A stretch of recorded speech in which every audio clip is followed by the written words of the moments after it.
A gente não está perdendo a habilidade de... Não sei se é comunicação, não sei se é de habitar em sociedade. É uma coisa que transformou a gente no que a gente é hoje. E construímos cidades avançamos em tantas coisas. E hoje a gente parece que tá perdendo essa capacidade de se conectar com outra pessoa, de ser empático e de construir juntos alguma coisa. Esse individualismo, essa coisa de você ser mimado, de você... Eu quero tudo para mim, eu quero do meu jeito.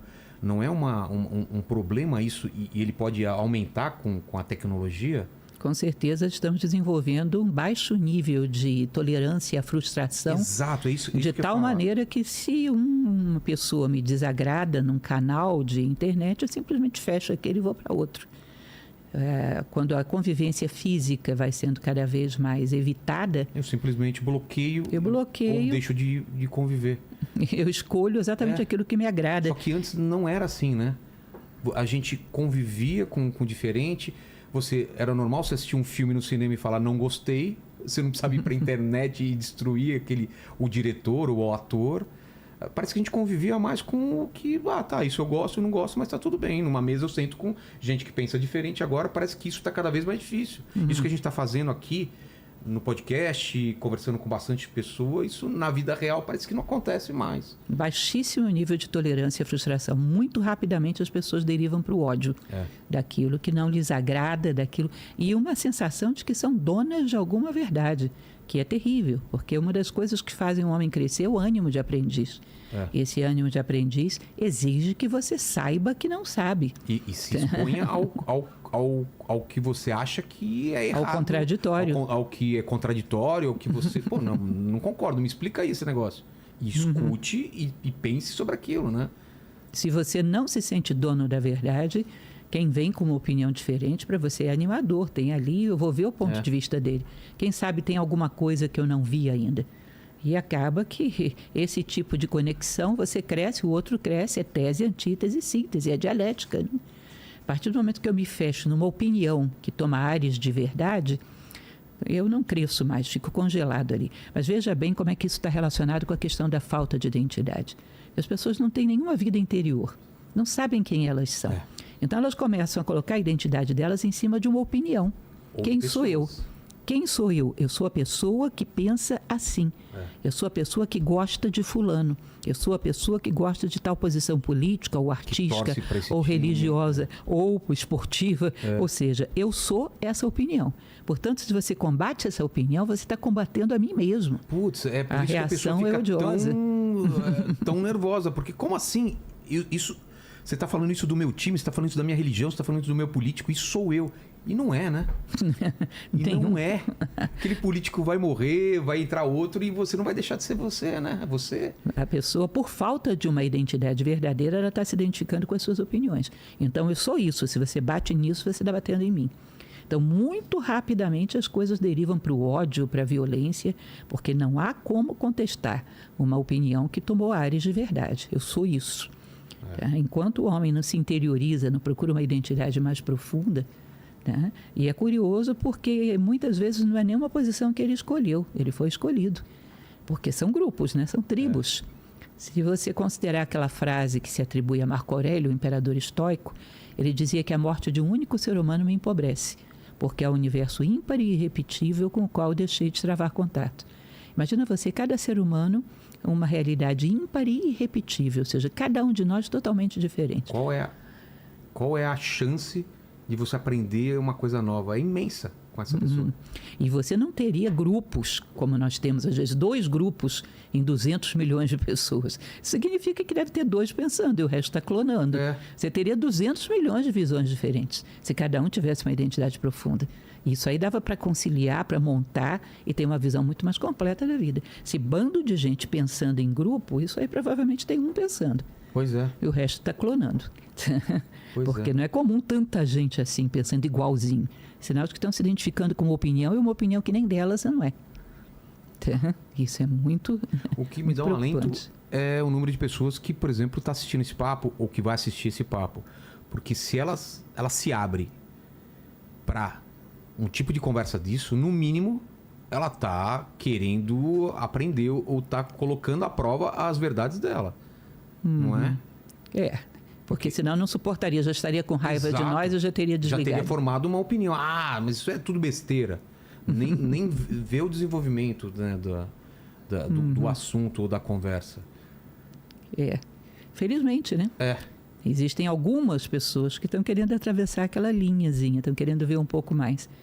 E é a ideia que essas pessoas que estão começando a despertar e a perceber essa alienação do mundo moderno comecem a gerar uma alternativa diferente dentro da sociedade. Cada jovem que chega, ele olha o menu de opções que a sociedade oferece, que é muito limitado. Um ser humano que tem autenticidade, que tem identidade, que tem valores, coloca uma opção diferente nesse menu. Portanto, ele não beneficia apenas a si, ele beneficia as pessoas que virão, as pessoas que estão à sua volta. Aquilo que somos influencia muita gente à nossa volta. Nós não temos consciência disso. Existe uma frase filosófica que diz que a melhor coisa que a gente pode fazer para aqueles que ama é crescer como seres humanos.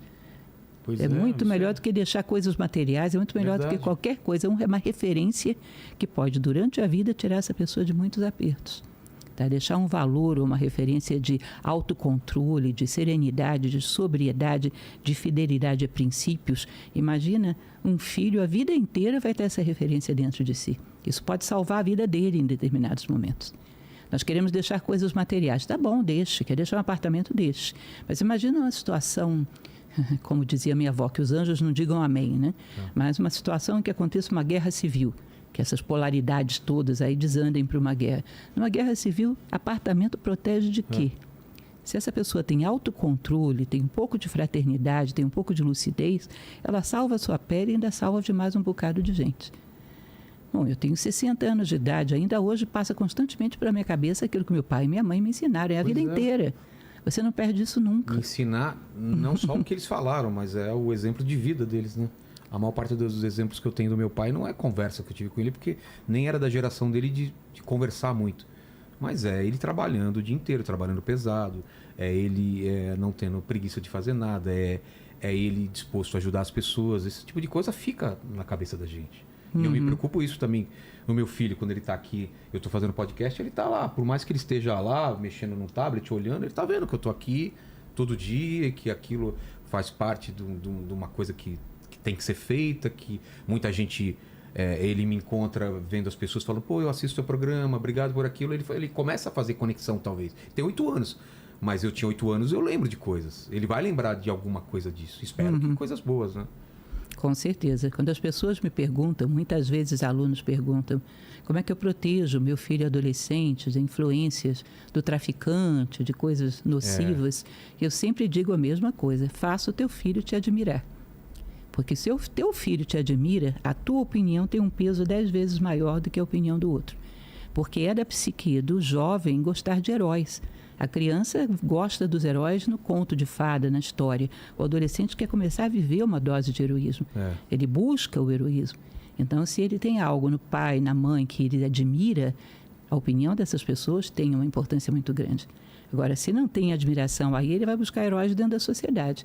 E numa sociedade onde as pessoas são tão acomodadas, às vezes ele vai achar que o herói é o traficante, porque pelo menos é corajoso, está enfrentando as instituições. Enfim, não existe coisa mais útil do que fazer com que ele nos admire, porque isso dá um peso muito grande a tudo que a gente diz, a tudo que a gente aconselha. Dá um peso à nossa presença na vida deles, tá? Que nós podemos influenciá-lo positivamente, senão, não. Essa ideia do herói que o Joseph Campbell coloca como alguns monomitos, né? Uma coisa que são, por mais que você tenha culturas diferentes, algumas coisas repetem todas elas, e uma delas que ele fala é essa trajetória do herói, essa ideia do herói, né? Isso é uma coisa constante mesmo? Você acredita nisso também? Sim. Que todas as culturas elas têm que se espelhar em uma pessoa, em várias pessoas, e essa trajetória do herói da Green que é maior do que o próprio tempo, é maior do que a vida dele, e que se sacrifica por alguma coisa maior. Que pode ser a mãe que trabalha, a mãe solteira que tem 2 empregos, pode ser o bombeiro. Existe isso na nossa sociedade, ou se perdeu essa ideia de cultuar os heróis? A nossa sociedade cultua aqueles que são pródigos nos valores que ela considera como bons, ou seja, os que são famosos, os que são ricos, os que são bonitos. As virtudes deixaram de ter status para... O que era antes era o corajoso, o fiel, o honesto, o fiel. Você não dá destaque a uma pessoa por causa disso. Não, nem vira notícia. Então, né? os nossos ídolos são altamente discutíveis. Altamente discutíveis. Por isso, inclusive, eu falo para as pessoas, pense no ser humano que você quer ser. Porque existe algo dentro de nós que necessita de um referencial. Se você não pensa no seu referencial, a natureza não deixa vácuos. Esse espaço vai ser preenchido por alguma sugestão da sociedade, algum ídolo da sociedade, que em geral são os piores possíveis. São péssimos exemplos. Tá? Então, se você não escolhe conscientemente, vai ser influenciado por modelos que você nem sabe que você está seguindo. Tá? Isso espaço... é consciente ou inconsciente, você acha, na sociedade atual? A maior parte das vezes inconscientemente. Você vê as pessoas, às vezes, andando, imitando um protagonista de uma telenovela, até no gesticulação, no jeito de se vestir. A pessoa necessita de modelos. O filósofo estoico chamado Epiteto, ele dizia que as sementes de grandeza em nós necessitam de modelos para crescer e germinar. É como o pintor, ele olha para o modelo e vai lapidando a pedra.